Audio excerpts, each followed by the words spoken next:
Hello everyone, welcome to the CTV News on Calabash TV and on the Wave Radio 94.5.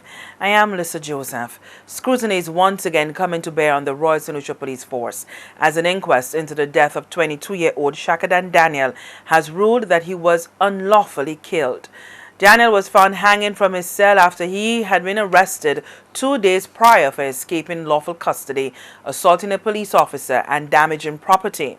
Daniel was scheduled to make an appearance at the 2nd District Court in Dennery on Wednesday, 23rd October 2013, when he was discovered dead at the Mico police station. A post-mortem examination found that he had died of asphyxia. Magistrate Robert Innocent presided over the inquest Friday held at the Vieux Court. Chakadan Daniel's mother says she is relieved by the findings. A burden, she says, has been lifted off her because she knew that her son had not taken his own life. Frances Daniel says she hopes the police officers directly responsible for her son's death will face criminal prosecution. The grieving mother has also sounded an intent to take action against the state. Right now, I'm looking to sue the government for the loss of my son. I want them to pay the consequences of the wickedness. I want them to be judged like any ordinary who's committed a crime. I don't think that's the first time they've been doing it. They have done it already, and right now it's revelation time. You have to reveal all the secrets they had before. Meantime, community activist and family friend Donnie LeBourne believes the case is a representation of how far the justice system has come. He says courage was demonstrated in the judgment. Because there's been the popular feeling on the ground that there's this collusion between the judiciary and the police insofar as how cases like this are sometimes manipulated and almost meets a foregone conclusion. So, for instance, if you speak to people on the ground, now you'll hear some expression of surprise. Is that true? Did it really happen? Because somehow they expected that one to go the same course. So I want to commend these men and women for standing up, with courage, because I think for them, they would have seen it not just as a judgment on a case, but somehow making a point that we have arrived in St. Lucia, that we are civil, that we can uphold justice.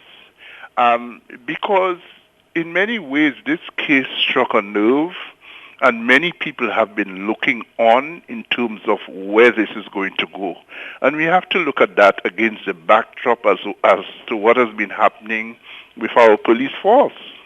The fact that the Americans have taken this position against our police, and our police force is literally on trial in terms of their ethics, their standards, and so on and so on. Mr. LeBourne has called on the nation to rally behind Frances Daniel as she comes to terms with the proven fact of what happened to her son. When you examine the site where it apparently occurred, it is just not physically possible.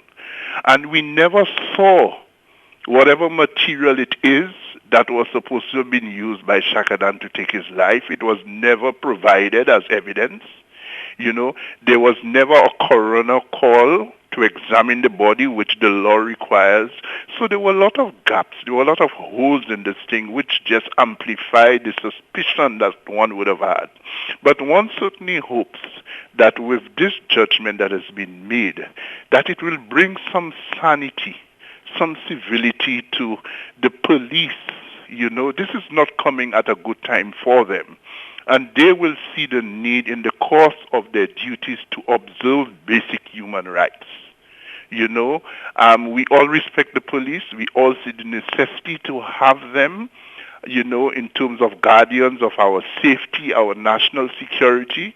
But the police also have a responsibility to act in a manner that upholds the values that we're supposed to have as an independent, sovereign state. So how does this case affect relations between the police and residents of Mico? I asked Mr. LeBourne whether there was room for healing. I think it would be useful that the leadership of the force have a sit down with the family, especially the mom, and go through this thing, and use this as a basis for cultivating a new relationship with the community. It is possible. I think St. Lucians are not outwardly a violent people. We are a nation that understands reconciliation. And as I said, I think with skillful leadership, that can be done.